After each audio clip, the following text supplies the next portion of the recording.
I'm Paul Perkins with the check of your ag weather. Our highs tomorrow are once again mostly in the low to mid 90s. Southwest Nebraska and northern Kansas, though, expected to top out in the upper 90s. South winds gust to 30 tomorrow for increasing humidity. A cold front across the Sand Hills is the focus for thunderstorms that develop into a line tomorrow afternoon and track to the southeast, but mostly for areas along and north of I-80. Storms could be severe from tomorrow afternoon at 4 through just after midnight, especially for those areas along and northwest of the line from Norfolk to St. Paul and North Platte, where there is a slight risk of level 2 of 5. Hazards are hail to the size of ping pong balls and wind gust up to 70. There's a more widespread chance late Wednesday afternoon through Wednesday night when thunderstorms develop across the western plains or near the cold front and track to the southeast.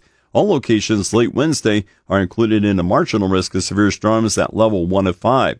Lower thunderstorm chances continue, mostly in the late day and nighttime for Thursday through the weekend. Highs bottom out in the mid-70s to the low 80s Thursday before we warm back into the upper 80s to the mid-90s for Friday into the weekend.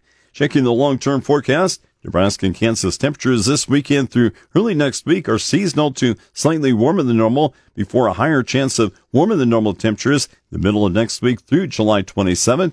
Slightly above normal rainfall is indicated this weekend through early next week for Nebraska and Kansas.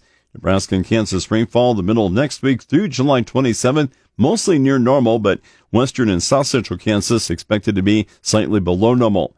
Key weather factors impacting the markets include the Corn Belt expecting more favorable weather and concerns for dryness in the Pacific Northwest, Canadian prairies, Europe, the Black Sea region, and Australia.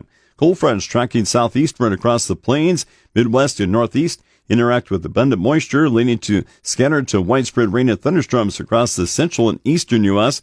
As a stronger cold front drops in from Canada, heavy rain and locally severe thunderstorms may affect the northern and central plains and much of the Midwest through the midweek. Behind the front, highs struggled to top 70 by Thursday in parts of the north central U.S.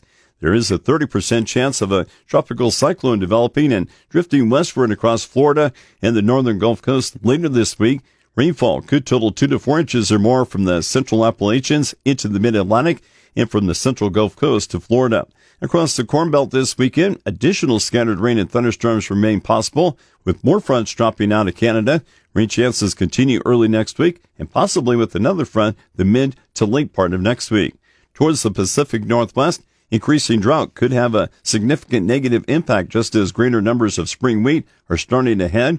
The Canadian prairies expect a mostly active pattern to continue, but northern Saskatchewan and much of Manitoba expect little or no rain, potentially leading to significant reductions of wheat and canola going into the reproductive and filling stages.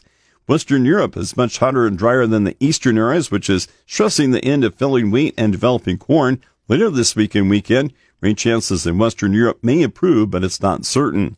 The Black Sea region was mostly drier over the weekend, and rain chances late this week and weekend are expected to only favor northern areas. In Australia, rain continues to be limited for winter wheat and canola. If dryness continues for another month, concerns increase as Australian wheat and canola enter the reproductive stages. For southern Brazil, drier conditions the last couple of weeks favor the harvest of second crop corn. Rain chances start to return to southern Brazil the middle of this week. With the check of your ag weather, I'm Paul Perkins.